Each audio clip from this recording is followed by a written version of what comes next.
Hello, you are on the Space Daily News channel.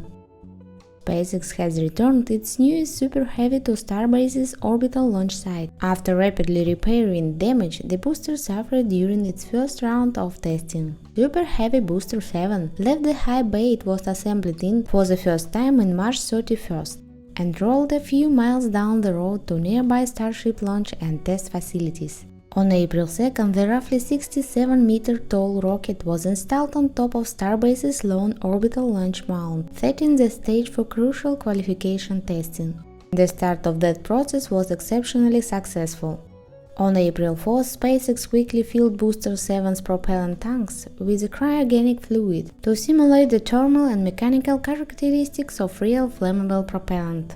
Despite the fact that the test marked the first time SpaceX has fully filled a Super Heavy prototype tanks, Booster 7 sailed through this test without any obvious issue. On April 8, SpaceX moved Super Heavy Booster 7 from the orbital launch mount to a structural test stand, where Booster managed some significant testing.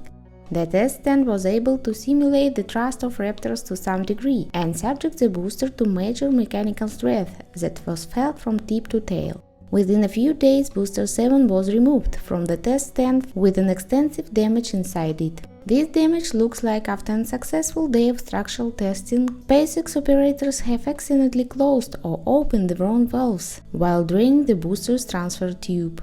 As the heavy liquid drained from the tube, a lack of pressure equalization could have quickly drawn a vacuum and caused the tube to implode.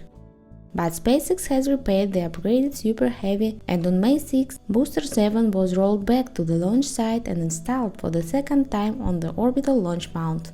SpaceX wants to repeat Booster 7's cryo-proof to ensure that its quick repairs did the job before proceeding into static fire testing as previously planned.